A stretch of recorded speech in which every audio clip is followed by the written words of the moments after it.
सभी को नमस्कार।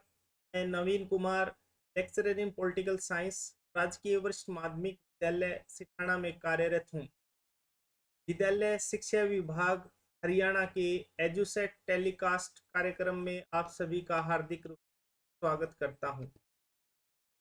प्यारे बच्चों, कक्षा 12 पुस्तक पहली स्वतंत्र भारत में राजनीति के पाठ 3 नियोजित विकास की राजनीति पर आज हम चर्चा करेंगे। और सबसे पहले आज हम चर्चा करेंगे कि इस व्याख्यान के उद्देश्य क्या है। तो सबसे पहले विद्यार्थियों को योजना आयोग के विषय में हम जानकारी देंगे, उसी पर चर्चा करेंगे। दूसरा ये रहेगा कि योजना आयोग जो है वो कैसी संस्था है, उसकी कार्यप्रणाली क्या है, भारतीय राजनीति में योजना आयोग का क्या महत्व है। इसके साथ साथ नीति आयोग पर भी हम चर्चा करेंगे कि नीति आयोग क्या है, नीति आयोग के कार्य क्या है। साथ में एक और महत्वपूर्ण संस्था पर चर्चा करेंगे, राष्ट्रीय विकास परिषद, और उसके कार्यों पर भी आज हम चर्चा करेंगे। प्यारे बच्चों, व्याख्यान का क्षेत्र इस प्रकार से है कि योजना आयोग जो संस्था है उसमें समय समय पर जो है क्या बदलाव किए गए, और उसके बाद दोनों जो संस्थाएं हैं योजना आयोग और नीति आयोग, उस पर भी हम तुलनात्मक अध्ययन करेंगे। साथ ही देश में जो है राष्ट्रीय विकास परिषद की सुरक्षा से संबंधित, विकास से संबंधित क्या भूमिका है, इस पर भी हम चर्चा करेंगे। प्यारे बच्चों, जैसा कि इस पाठ का नाम है नियोजित विकास की राजनीति, तो सबसे पहले आपको नियोजित विकास के बारे में पता होना चाहिए कि इसका अर्थ क्या है। तो साधारण शब्दों में कम से कम जो है खर्च का प्रयोग करके हमारे पास जो उपलब्ध साधन है उनका प्रयोग करते हुए निर्धारित लक्ष्यों को प्राप्त करना ही नियोजन कहलाता है। अर्थात पहले से निर्धारित लक्ष्यों को हम योजनाबद्ध तरीके से प्राप्त करना ही नियोजित विकास कहलाता है।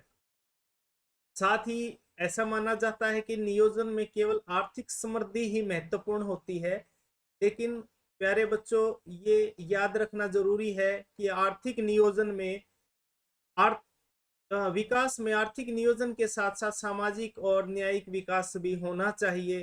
साथ में आज महत्वपूर्ण विषय हमारे साथ जुड़ गए हैं। पहले आर्थिक समृद्धि को ही सब कुछ माना जाता था, लेकिन जैसे वर्तमान में पर्यावरण से जो हैं विश्व राजनीति में जुड़े हैं, किसी भी देश की राजनीति से जुड़े हैं, मानव जीवन के साथ जुड़े हैं, तो ऐसा विकास जिससे पर्यावरण को कम से कम नुकसान हो और योजना का जो है लाभ समाज के अंतिम हिस्से तक जाए, यही एक नियोजित विकास के उद्देश्य होते हैं। प्यारे बच्चों, जब हमारा देश आजाद हुआ था तो उस समय हमारे समक्ष दो महत्वपूर्ण मॉडल थे। एक समाजवादी मॉडल जो कि रूस ने अपनाया था, दूसरा पूंजीवादी मॉडल जो अमेरिका सहित यूरोपीय कई देशों ने अपनाया था। इसी पर हम चर्चा करेंगे पहले कि समाजवादी मॉडल क्या है और पूंजीवादी मॉडल क्या है। सबसे पहले हम चर्चा करेंगे समाजवादी मॉडल। समाजवादी मॉडल एक ऐसा मॉडल होता है जिसमें उत्पादन और वितरण के सभी साधनों पर जो है राज्य का नियंत्रण होता है, और ऐसा माना जाता है कि समाजवादी जो है वो अपना विकास राज्य के माध्यम से चाहते हैं। उनका मानना है कि समाज में सभी वर्गों का विकास जो है राज्य के माध्यम से हो।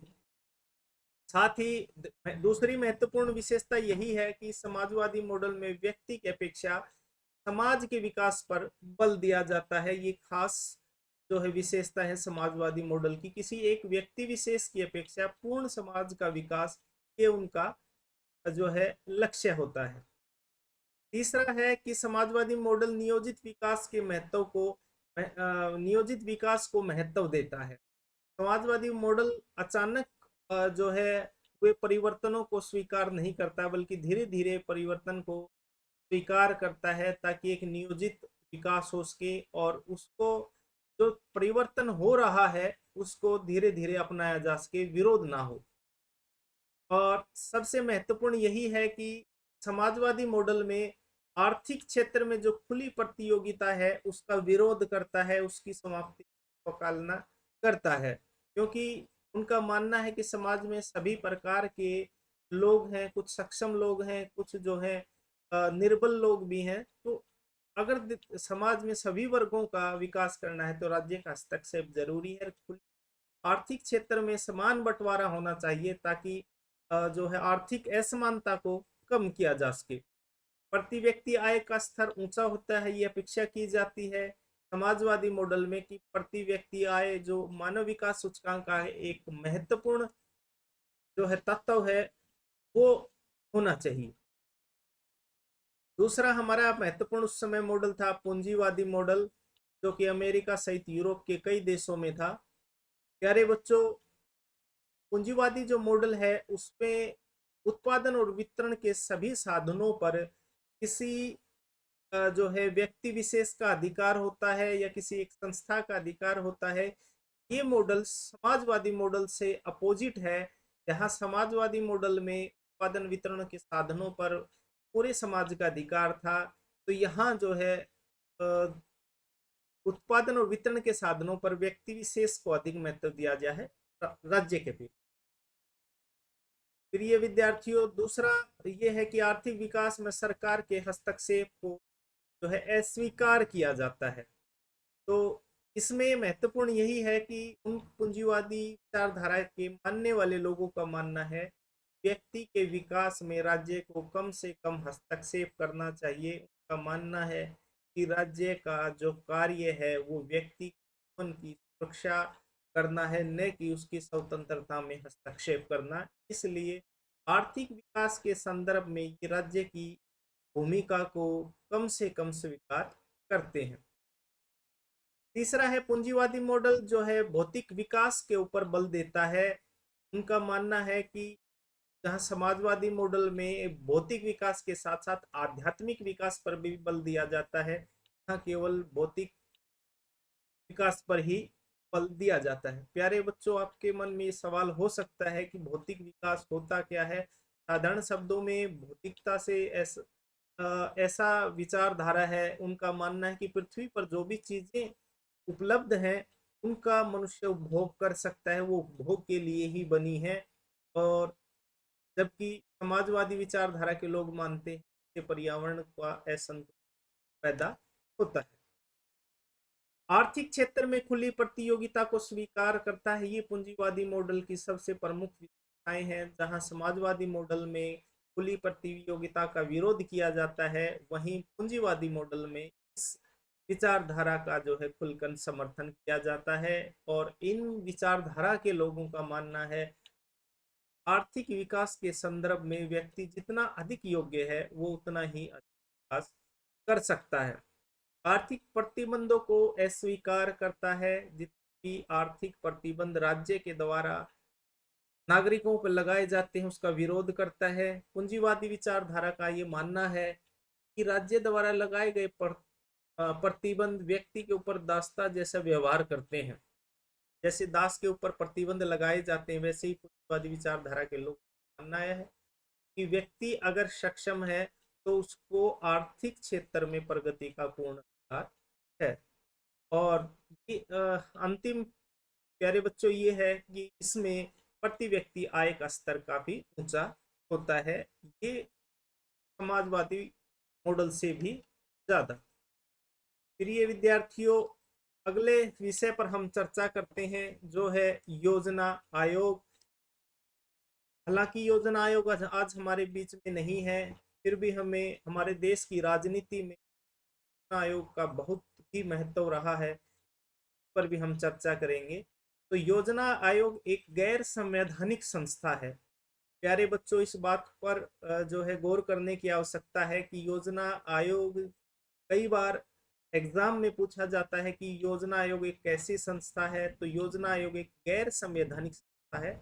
और कई बार ऑब्जेक्टिव टाइप में पूछ लिया जाता है कि योजना आयोग जो है गैर संवैधानिक है या असंवैधानिक है। इसमें बच्चों को कंफ्यूजन होता है। तो सीधे सा अर्थ है कि आपको अर्थ समझने की आवश्यकता है कि गैर संवैधानिक क्या होता है और असंवैधानिक क्या होता है। गैर संवैधानिक का तो अर्थ ये होता है कि संस्था का इस विषय का वर्णन संविधान में नहीं है, फिर भी हमें आवश्यकता पड़ी तो हमने इसको जो है लागू किया, इसका निर्माण किया। जबकि असंवैधानिक का अर्थ यही है कि कुत्ता है तो वो संविधान के विषयों के खिलाफ है, के अगेंस्ट है, उसको बोलते हैं असंवैधानिक। तो योजना आयोग असंवैधानिक नहीं है बल्कि गैर संवैधानिक संस्था है। आवश्यकता अनुसार हमें जरूरत पड़ी। आगे हम देखेंगे कि क्यों जरूरत पड़ी थी। तो सबसे पहले हम बात करेंगे कि योजना आयोग की स्थापना हुई थी 15 मार्च 1950 को। प्रधानमंत्री हमारे देश के पहले थे पंडित जवाहरलाल नेहरू जी, और उनकी केंद्रीय जो मंत्रिमंडल था उसमें एक प्रस्ताव के माध्यम से योजना आयोग की स्थापना 15 मार्च 1950 को की गई थी। इसकी स्थापना के उद्देश्य की अगर हम बात करें तो सीधे शब्दों में हम कह सकते हैं कि देश के अंदर जितने भी संसाधन थे उनका आकलन करके देश में जो है विकास के मार्ग को प्रशस्त करना था, और जितनी भी संसाधन थे उनका आकलन करके हमें आगे हम देखेंगे वर्षीय योजनाएं जो हैं उनका निर्माण किया गया, ताकि देश को क्रमबद्ध या नियोजित तरीके से जो है प्रगति के मार्ग पर आगे बढ़ाया जा सके। और अब बात करते हैं अध्यक्ष की। तो प्रिय विद्यार्थियों, आपको याद रखना है योजना आयोग का अध्यक्ष जो है प्रधानमंत्री होता है। जो भी उस समय योजना आयोग चल रहा है तो उसका अध्यक्ष जो उस समय देश का प्रधानमंत्री है वही होता है। उदाहरण के लिए पहले जो है देश के पहले प्रधानमंत्री जवाहरलाल नेहरू थे, तो योजना आयोग के पहले जो है पंडित जवाहरलाल नेहरू थे। उनके बाद श्री लाल बहादुर शास्त्री जी देश के दूसरे प्रधानमंत्री, तो योजना आयोग के दूसरे प्रधानमंत्री थे। तो इसी प्रकार जो है जो भी आप कह सकते हैं एक तरीके से कि पदेन जो है प्रधानमंत्री पदेन अध्यक्ष होता है। प्रिय विद्यार्थियों, अब योजना आयोग हमारे बीच नहीं है। 13 अगस्त 2014 को योजना आयोग का जो है समाप्त कर दिया गया और उसको बदल करके एक नई संस्था स्थापित की गई, और जिसको नीति आयोग कहा जाता है। अब हम बात करते हैं कि योजना आयोग की संरचना कैसी है। तो जैसे हमने पहले चर्चा की है, अध्यक्ष प्रधानमंत्री होता है, उपाध्यक्ष जो है प्रधानमंत्री के द्वारा नियुक्त किया जाता है।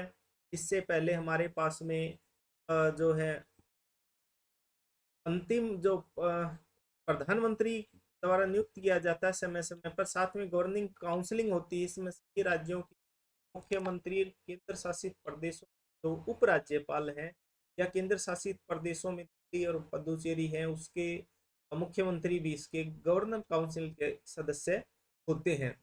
अब बात करते हैं सीईओ, जो कि केंद्रीय सचिव का कोई अधिकारी है, वो उस जो है इसका सीईओ होता है, जिसकी नियुक्ति प्रधानमंत्री द्वारा की जाती है। और संरचना में आगे बात करते हैं कि इसमें कुछ सदस्य जो है पूर्णकालीन सदस्य होते हैं, कुछ सदस्य अल्पकालीन होते हैं। तो पूर्णकालीन जो सदस्य हैं उनकी अधिकतम संख्या 5 हो सकती है, जबकि अंशकालीन सदस्य आवश्यकता के अनुसार प्रधानमंत्री द्वारा नियुक्त किए जाते हैं। समय पर उनकी 2 थी। और जहां तक और पदेन सदस्य की हम बात करें हैं तो ये 4 जो हमारी कैबिनेट है उसके मंत्री होते हैं। 4 अधिकतम मंत्री हो सकते हैं। पहली अगर कैबिनेट की बात करें तो गृह मंत्री, विदेश मंत्री, रक्षा मंत्री, और जो है एक अन्य जो है उसका कैबिनेट की विदेश मंत्री, गृह मंत्री, रक्षा मंत्री और वित्त मंत्री। ये 4 प्रकार के जो हैं मंत्री पदेन सदस्य के रूप में होते हैं। और कुछ विशेष आमंत्रित सदस्य भी होते हैं योजना आयोग के, जैसे अर्थशास्त्री हैं, वो जो है विशेष आमंत्रित सदस्य प्रधानमंत्री द्वारा नियोजित किया जा सकता है। प्यारे बच्चों, योजना आयोग के इतिहास पर हम चर्चा करेंगे कि योजना आयोग का इतिहास क्या रहा है। तो योजना आयोग हमारे मध्य 65 वर्षों तक रहा, और सबसे पहले 1952 से लेकर के 58 में इसका पुनर्गठन किया गया, जब देश के प्रधानमंत्री पहली महिला प्रधानमंत्री बनी श्रीमती इंदिरा गांधी, तो उन्होंने जहां पहले 2 पदेन सदस्य थे जगह 5 पदेन सदस्य कर दिए गए और उपाध्यक्ष का कार्यकाल भी निश्चित किया गया 5 वर्ष के लिए। साथ ही प्यारे बच्चों 1971 में मध्यवर्ती चुनाव हुए थे और 5वां आम चुनाव जब हुआ 1972 में होना चाहिए था, लेकिन एक पहले ही हुआ 1971 में। तो उस समय योजना आयोग का अस्तित्व ही लगभग समाप्त हो गया था।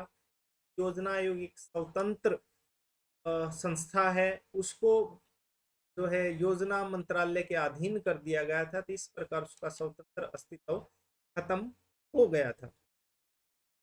इसके बाद हम बात करते हैं इमरजेंसी के बाद जो देश में 25 जून 1977 से जनवरी 1977 तक रही, तो बाद जो बनने वाली पार्टी थी जनता पार्टी, योजना आयोग को फिर दोबारा से पुनर्गठन किया। तो उन्होंने पहले 4 कैबिनेट स्तर के मंत्री थे, जगह 3 कर दिया गया।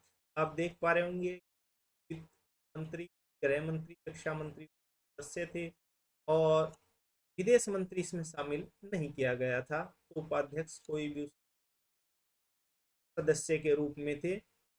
और 1991 की हम बात करें तो नरसिम्हा राव सरकार ने 7 पूर्णकालीन सदस्य और 3 अल्पकालीन सदस्य जो है खास करके कैबिनेट की, तो जिसमें रक्षा वित्त और गृह मंत्री थे, विदेश मंत्री समय भी नहीं था, तो वो योजना आयोग के सदस्यों के रूप में थे। पहले योजना आयोग की बात करें तो हम पहले योजना आयोग में 7 सदस्य, धीरे धीरे बढ़ते बढ़ते 12 हो गई थी। प्रिय विद्यार्थियों, बात करेंगे योजना आयोग के उद्देश्य और कार्यों पर। योजना आयोग का देश की राजनीति में विशेष योगदान रहा है। सबसे पहला महत्वपूर्ण कार्य उसका यही है कि देश के संसाधनों का आकलन करना। ये देश के संसाधन प्राकृतिक भी होते हैं, कुछ भौतिक संसाधन भी होते हैं, कुछ मानवीय संसाधन भी होते हैं, का आकलन करके देश के जो है सरकार के समक्ष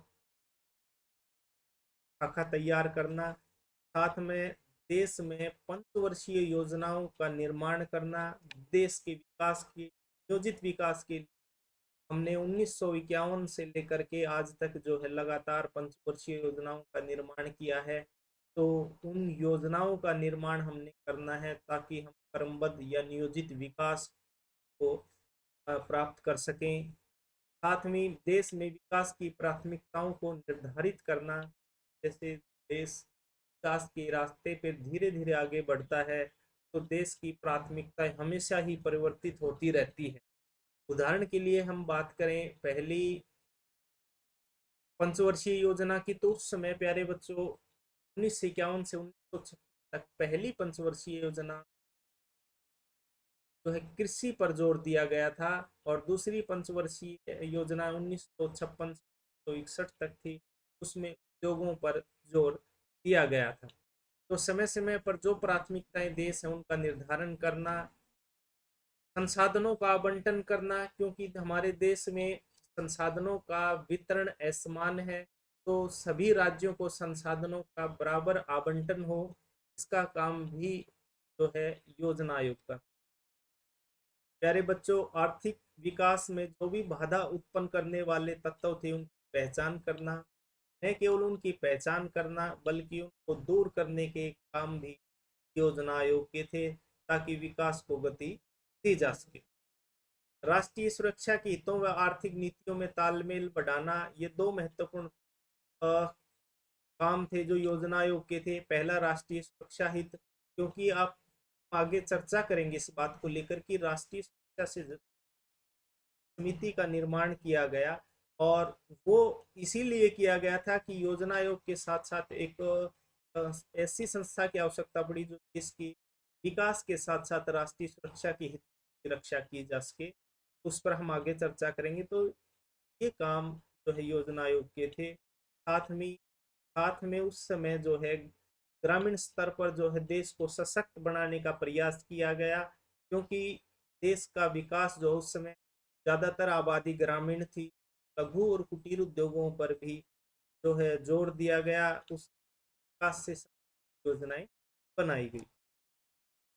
प्यारे बच्चों, अब बात करेंगे कि भारतीय राजनीति में जो है योजना आयोग की क्या भूमिका रही। तो आज देश में जितना भी विकास है, जिस अवस्था में हम हैं, वो योजना आयोग की भूमिका को नकारा नहीं जा सकता। बहुत बड़ी भूमिका उसमें रही है। आर्थिक योजना संबंधी भूमिका की अगर बात करें, देश में जब आज़ाद हुआ था तो निर्धनता थी, गरीबी थी, बेरोजगारी थी, अज्ञानता थी। तो धीरे धीरे योजना आयोग ने महत्वपूर्ण योजनाएं बनाई और उसको दूर करने में सहायता मिली। विकासवादी भूमिका रही है योजना आयोग की। इसमें जो भी मानवीय संसाधन है और भौतिक संसाधन है, उनका आकलन करके एक संतुलन स्थापित किया है, जिसके माध्यम से देश में विकास को गति मिली है। समाज निर्माण में भूमिका की बात करें, संसाधनों का न्यायपूर्ण वितरण हुआ है। समाज में जितने भी प्राकृतिक संसाधन हैं, मानवीय संसाधन हैं, में सभी वर्गों को समान जो है बंटवारा किया गया है।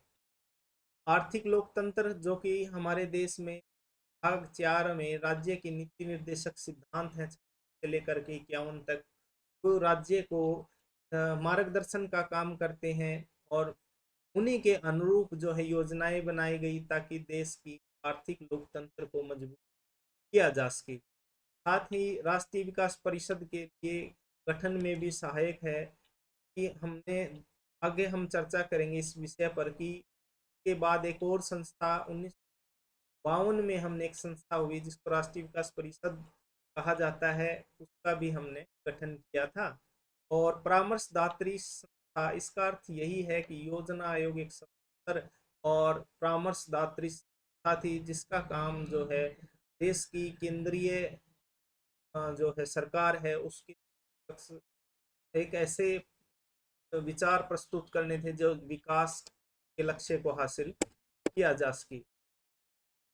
प्यारे बच्चों, अब हम चर्चा करेंगे नीति आयोग के ऊपर। एक और महत्वपूर्ण संस्था हमारे सामने है। हालांकि आज जो है योजना आयोग नहीं है, लेकिन नीति आयोग हमारे साथ उस संस्था की जगह नीति आयोग ने ले ली। प्यारे बच्चों, नीति आयोग की स्थापना जो है 1 जनवरी जो है 2015 को की गई थी प्रधानमंत्री नरेंद्र मोदी। और उनका मानना था कि एक ऐसे आयोग का जो है परिवर्तन किया जाए, जो पहले योजना आयोग थी परिवर्तन किया जाए, जो सरकार के साथ में थिंक टैंक के रूप में काम करेगा। इसीलिए नीति आयोग की पहली जो बैठक हुई वो हुई 6 फरवरी 2015 को, और दूसरी बैठक हुई 8 फरवरी 2015 को। इसमें कई ऐसे महत्वपूर्ण फैसले लिए गए, समय पर जो है धीरे धीरे उस पर अमल में लाया गया। और इसमें तय किया गया कि आर्थिक सुधारों की जो गति है उसको तेज किया जाएगा। मेक इन इंडिया को जो एक ऐसी कार्यक्रम चलाया गया उसका समर्थन प्राप्त किया जाएगा। राज्यों के मध्य जो है आपसी सहयोग को बढ़ाया जाएगा। इसलिए नीति आयोग की भूमिका महत्वपूर्ण रहेगी। और राज्यों के बीच में बेहतर संबंध हो और आपसी विवाद के रास्ते को छोड़ा जा सके, काम करना नीति आयोग के मुख्य उद्देश्यों में था। साथ में देश में निवेश को बढ़ाना और रोजगार प्राप्ति पर भी बल देना था। नीति आयोग के कुछ ऐसे कार्यक्रम शुरू किए गए बाद में जो देश में काफी बदलाव लाने वाले थे, जिस अंतर्गत आप देखते हैं कि स्वच्छता का अभियान था, मेक इन इंडिया था, बेटी बचाओ बेटी पढ़ाओ कार्यक्रम था, स्मार्ट सिटी जो शुरू की गई थी उसमें शुरुआत में देश में 100 स्मार्ट सिटी बनाने का लक्ष्य था। ऐसे ही डिजिटल इंडिया कार्यक्रम शुरू किया गया, स्किल इंडिया किया गया, प्रधानमंत्री सिंचाई योजना, ऐसे जो नीति आयोग जो है कार्यक्रम थे इनको आगे बढ़ाना था और देश को आर्थिक विकास के मार्ग पर तेजी से बढ़ाना। प्यारे बच्चों, अब नीति आयोग की हम बात करें, पहले जो उपाध्यक्ष थे वो राजीव कुमार थे, लेकिन वर्तमान में राजीव कुमार जी मुख्य निर्वाचित आयुक्त हैं और उपाध्यक्ष जो है सुमन कुमार बेरी जो है वर्तमान उपाध्यक्ष हैं, और ये वो सदस्य थे उस समय जो योजना माफ कीजिए नीति आयोग के सदस्य थे। इसमें सीईओ थे अमिताभ कांत जी, पूर्णकालीन सदस्य थे वे थे डॉक्टर विनोद पाल जी, विजय कुमार सारस्वत जी, और साथ में रमेश चंद्र जो कि कृषि विशेषज्ञ थे वो भी इनमें थे। साथ में पदेन सदस्य के रूप में 4 केंद्रीय मंत्री थे। आप देखेंगे योजना आयोग में भी 4 सदस्य थे और नीति आयोग में भी 4, जो कि राजनाथ सिंह थे, डिफेंस मिनिस्टर निर्मला सीतारमण, अमित शाह गृह मंत्री, सिंह तोमर कृषि मंत्री, ये सदस्य थे। इसके अलावा और भी 2 विशेष आमंत्रित सदस्य थे, हालांकि ये कैबिनेट से ही रिलेटेड व्यक्ति थे। नितिन गडकरी जी थे, थावरचंद गहलोत जी थे, तो ये वो सदस्य थे।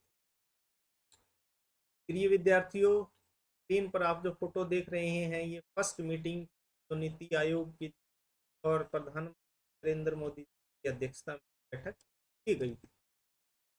अब हम बात करते हैं कि नीति आयोग के उद्देश्य और लक्ष्य क्या हैं। तो प्यारे बच्चों, नीति आयोग के उद्देश्य और लक्ष्य लगभग लगभग वही हैं देश में आयोग के।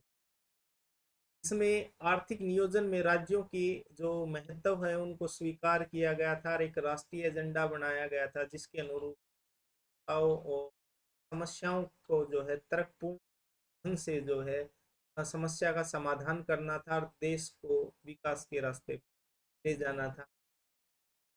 प्यारे बच्चों, ऊपर जो फोटो देख रहे हैं कि वर्तमान नीति आयोग के उपाध्यक्ष हैं डॉक्टर सोमेरी जी। साथ में नीति आयोग के लिए विशेष क्षेत्रों का जो है संबंधी राष्ट्रीय एवं अंतर्राष्ट्रीय थिंक टैंक जो है उनको प्रशिक्षण देना, नीति शोध संस्थाओं के साथ में पर विचार विमर्श करना, देश की प्राथमिकताओं के अनुसार जो भी बदलाव होना है वो नीति आयोग के जो है मुख्य लक्ष्य और उद्देश्य।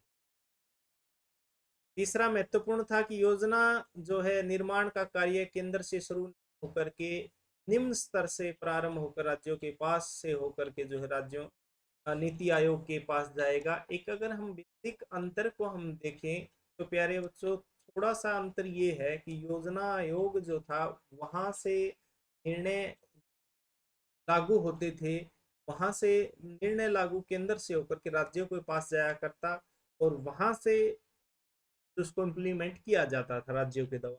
अब इस नीति आयोग में एक बेसिक अंतर ये है कि पहले राज्य अपनी प्राथमिकताओं के आधार पर एक योजना बनाएंगे और फिर वो केंद्र के पास भेजेंगे और फिर देगा, फिर राज्य इस पर अमल करेगा।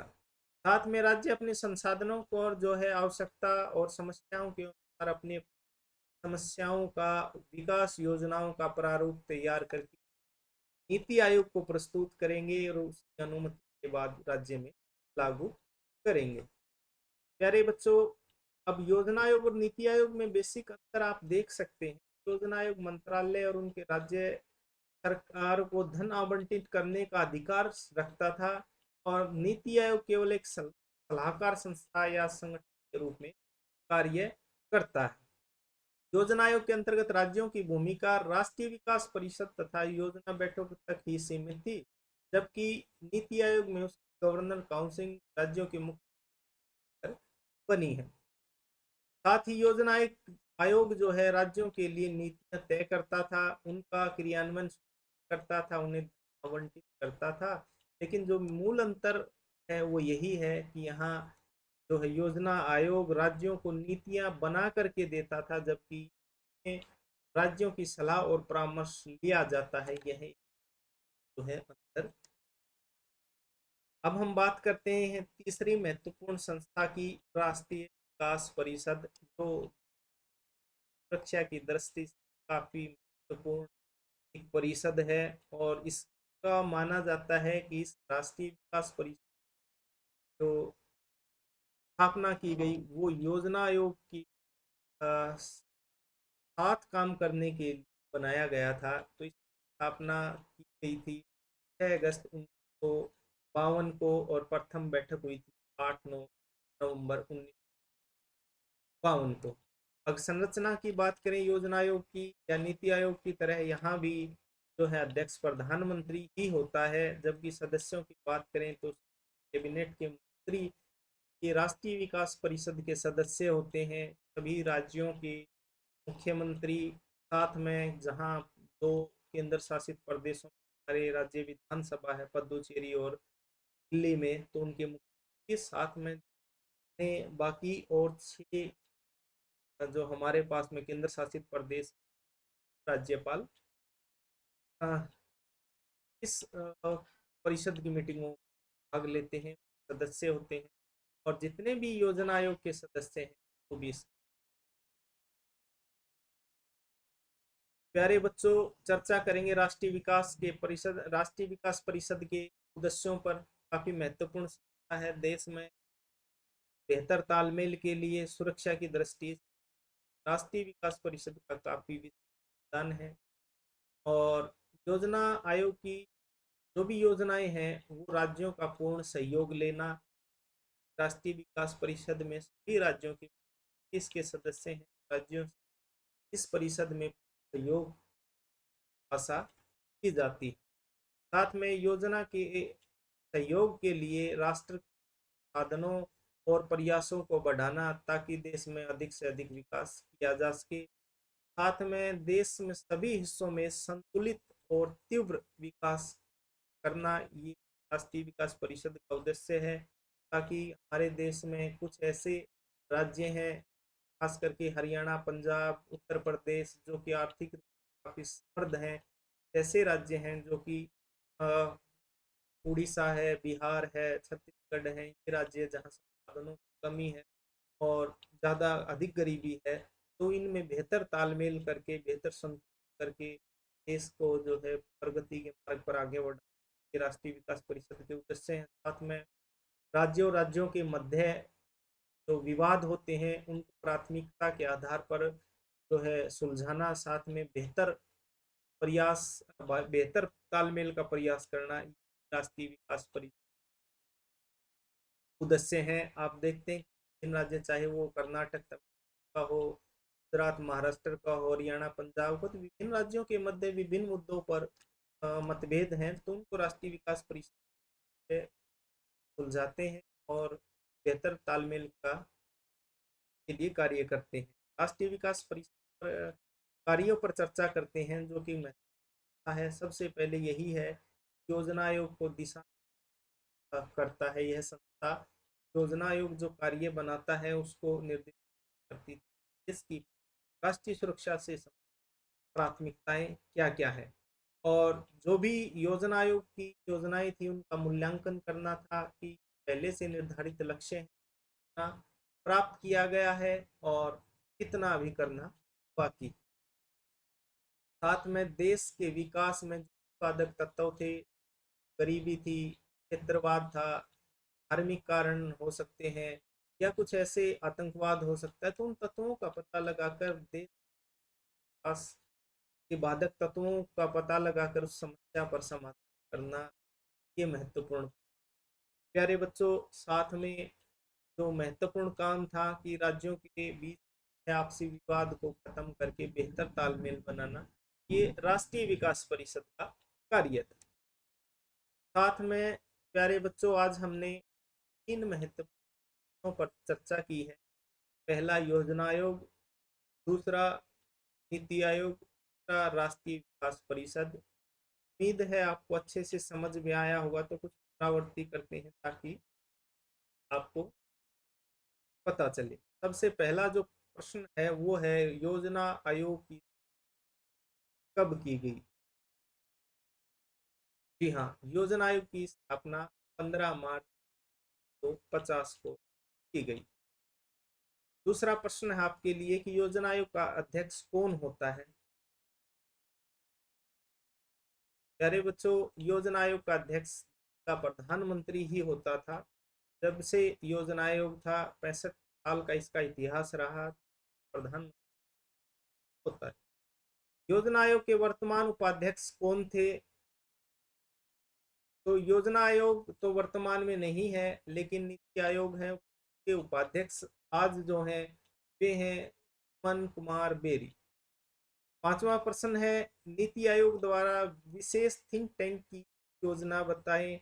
तो बेटी बचाओ बेटी पढ़ाओ स्किल इंडिया ये कैसी योजना है। अंतिम प्रश्न है आपके लिए, राष्ट्रीय विकास परिषद कब हुई? कि हाँ प्यारे बच्चों, राष्ट्रीय विकास परिषद की गई। प्रिय विद्यार्थियों, अब आप गृह कार्य नोट करेंगे।